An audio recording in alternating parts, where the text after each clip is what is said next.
The Valorian delegation stood in a perfect formation on the docking platform, their silver fur bristling with controlled aggression. Captain Alira Dent had seen many species adopt intimidation tactics during negotiations, but the Valorians took it to an art form.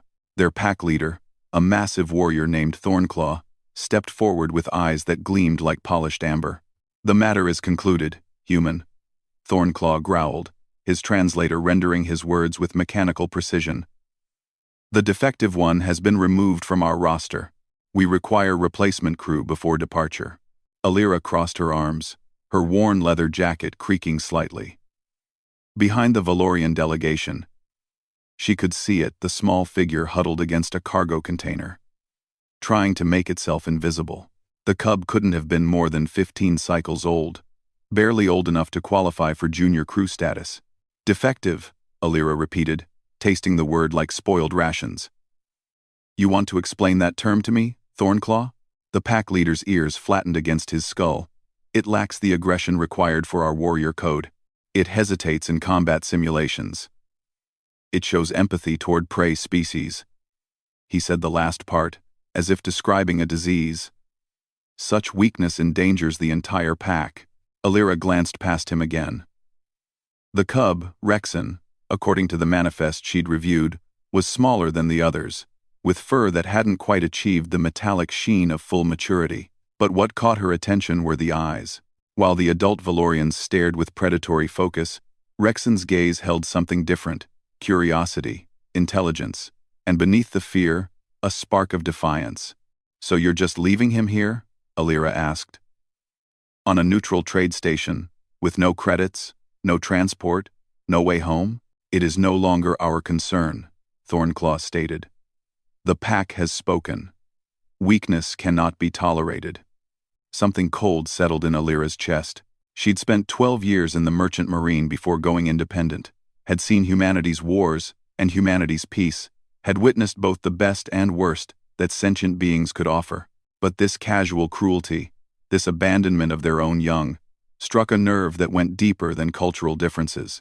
"Right," Alira said, her voice dropping to that dangerous quiet her crew knew meant someone was about to have a very bad day. "Your loss." She walked past the stunned Valorians, ignoring Thornclaw's warning growl. Rexon's ears perked up as she approached, his body tensing, as if preparing to flee or fight. He hadn't decided which. Alira crouched down to eye level, moving slowly, keeping her hands visible. "Hey there, kid. I'm Captain Dent of the freighter Resolute. You got a name?" "Rexon," the cub whispered, his voice barely audible over the station's ambient noise. "Well, Rexon, I've got a proposition for you." Alira pulled out her datapad, fingers dancing across the screen. "I'm currently short one crew member in engineering. The pay isn't great. Quarters are small, and the work is hard, but the food's decent. Nobody gets left behind. And I don't give a damn about warrior codes." She looked him dead in the eye. "You interested?" Rexon stared at her, confusion and hope warring across his young face. "But I'm defective. I'm weak." "Bullshit," Alira said flatly. "You know what I see? I see a kid who thinks before he acts, who understands that empathy isn't weakness, it's intelligence. The galaxy's full of warriors, Rexon. It's a lot shorter on people who can actually think their way through problems." Behind her, Thornclaw stepped forward, his voice a threatening rumble. "Human. You interfere with pack matters. This is not your concern." Alira stood, turning to face the pack leader. At 5'6", she should have been dwarfed by the 7-foot Valorian. Somehow, she made him take a step back. "You made it my concern when you dumped a kid on this station like garbage," she said. "And here's the thing about humans, Thornclaw, we've got this really annoying habit of picking up strays. Every species that's ever called us weak or soft has eventually learned that lesson the hard way."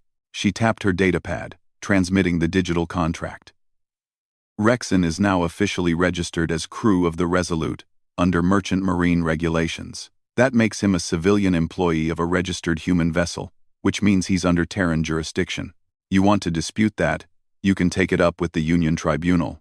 Thornclaw's lip curled, revealing fangs that could tear through hull plating. You protect weakness. This is why humans will never be true warriors. Alira smiled, but there was no humor in it. We don't need to be warriors, Thornclaw.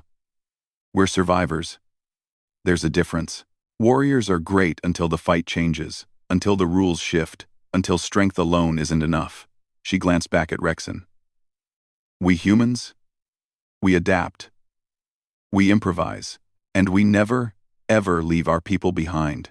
The Valorian delegation departed in stiff silence, their formation perfect, even in retreat. Alira waited until they'd cleared the docking bay before turning back to Rexon.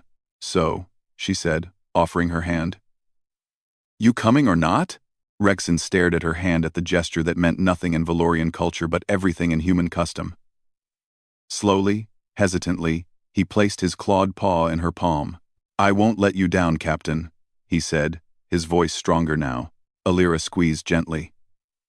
Kid, you already proved your worth by surviving this long with that pack of idiots. Everything else is just details. She started walking toward her ship, Rexon falling into step beside her. Fair warning, though, my chief engineer is a Kralix who communicates mostly through interpretive dance. Our navigator is convinced she's psychic, and our pilot has this really weird thing about collecting bottle caps.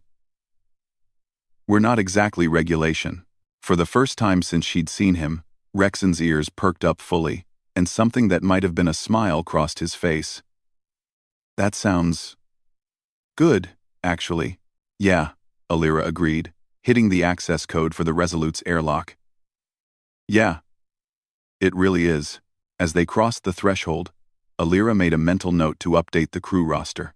Where the Valorians saw a defect, she saw potential.